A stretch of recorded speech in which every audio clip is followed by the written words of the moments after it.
Plusieurs députés ont accepté des pots de vin pour modifier des textes de loi, pour faire voter des amendements. Ils ont été en fait piégés par des journalistes. On va retrouver François Baudonnet dans un instant sur place. D'abord les faits, reportage réalisé avec Bertrand Catrice. Lorsqu'ils votent un texte, combien sont-ils à le faire pour de l'argent?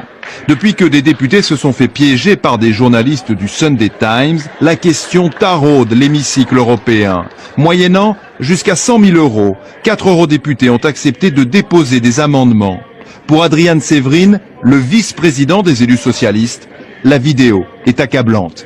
Yes, well, I think, because I didn't really count, but I think for that would be 2 or 3 days. Okay. Is it all right? Do you think? Yes, so that would be, say, 12,000 euros. Yes. Malgré l'évidence du scandale, cet ancien ministre roumain refuse de démissionner. Son groupe politique est sous le choc. Nous l'avons exclu, il a quitté le groupe, il n'est plus membre de notre groupe et j'attends qu'il quitte le Parlement européen parce que cet homme a fait un grand hommage à l'institution. Problème, il y a au Parlement européen 5000 lobbyistes accrédités et leurs relations avec les députés sont mal encadrées. Ernst Strasser, élu conservateur autrichien, avoue même, sans honte à ceux qui le piègent, qu'il est lui aussi lobbyiste.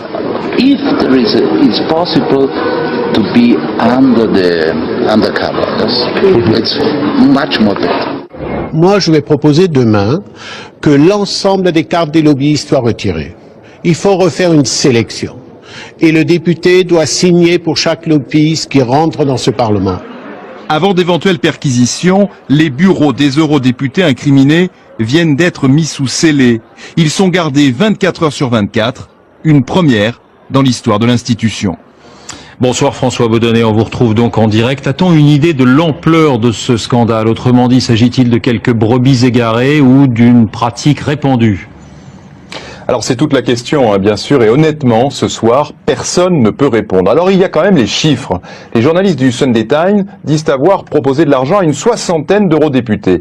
Et sur 60, 14 auraient mordu à l'hameçon, ce qui fait presque 1 sur 4, ce qui est énorme. Cela dit, ces confrères que j'ai contactés m'ont avoué qu'ils avaient choisi leur cible. Ce sont tous des élus qui, dans une vie antérieure, travaillaient dans la finance ou, tenez-vous bien, dans le lobbying. Alors évidemment, cela n'excuse rien, d'autant que la plupart des députés européens sont d'anciens chefs d'entreprise, d'anciens médecins ou d'anciens avocats. Alors ce soir, avec ce scandale, le Parlement européen va être obligé de faire le ménage, car corruption généralisée ou pas, le soupçon est là, et c'est peut-être ça le plus grave. François Baudonnet à Bruxelles, merci.